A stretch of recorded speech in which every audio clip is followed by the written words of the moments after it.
ഒരു വർഷത്തെ ഞാൻ സിമ്പിളായി പറഞ്ഞു തരാവേ.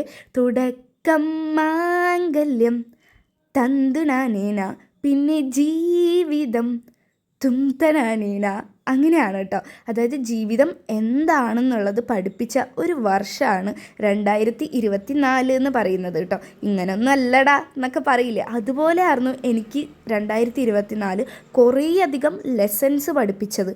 കുറേയധികം കാര്യങ്ങൾ ഞാൻ ട്രൈ ചെയ്തെങ്കിലും ഒന്നും വിജയിക്കാൻ പറ്റിയില്ല. പക്ഷെ ഞാൻ വിചാരിക്കുന്നത് successful not final, failure is not fatal, it's a courage to continue that counts.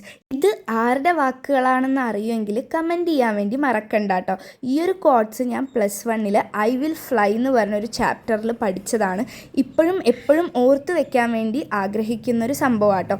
എനിക്ക് ജീവിതത്തിൽ ഫെയിലിയേഴ്സൊക്കെ ഫേസ് ചെയ്യേണ്ടി വന്നാലും എനിക്ക് അത്രയും അങ്ങോട്ട് വിഷമമാവാറില്ല കേട്ടോ.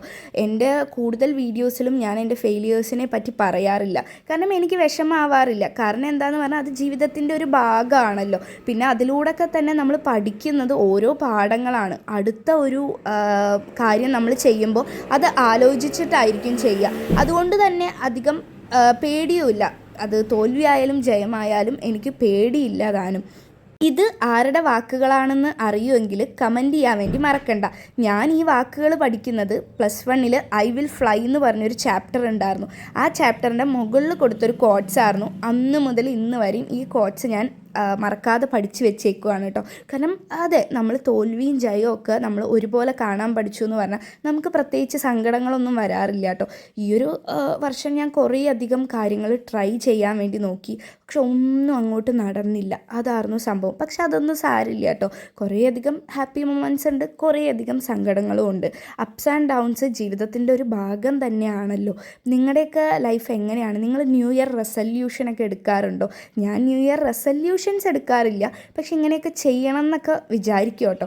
അങ്ങനെ നിങ്ങൾ എടുക്കാൻ പോകുന്ന ന്യൂ ഇയർ റെസല്യൂഷൻ എന്തെങ്കിലും ഉണ്ടെങ്കിൽ കമൻറ്റ് ചെയ്ത് പറയാൻ വേണ്ടി മറക്കണ്ട. അല്ലെങ്കിൽ എന്തെങ്കിലും അച്ചീവ് ചെയ്യാൻ വേണ്ടി നിങ്ങൾക്ക് ഉണ്ട് എന്നുണ്ടെങ്കിൽ കമൻറ്റ് ചെയ്യാൻ വേണ്ടി മറക്കണ്ട കേട്ടോ. പിന്നെ നിങ്ങൾ ജാനുവരി മുതൽ ഈ ഡിസംബർ വരെയും എനിക്ക് സപ്പോർട്ട് തന്ന കുറേ പേരുണ്ട് കേട്ടോ. എപ്പോഴും കമൻറ്റ് ചെയ്ത് എന്നെ സപ്പോർട്ട് ചെയ്യുന്ന, എന്നെ മോട്ടിവേറ്റ് ചെയ്യിപ്പിക്കുന്ന കുറേ പേരുണ്ട്. അവർക്കൊക്കെ ഒരുപാട് നന്ദിയും ഒരുപാട് ലവുമാണ് ഞാൻ പങ്കുവയ്ക്കുന്നത്. അപ്പോൾ നമുക്ക് നെക്സ്റ്റ് ഇയർ പുതിയ പുതിയ വീഡിയോസൊക്കെ ആയിട്ട് കാണാം. അപ്പോൾ എല്ലാവർക്കും ന്യൂ ഇയർ ഒക്കെ അടിപൊളി ആവട്ടെ. അപ്പോൾ tata bye, take care, love you all.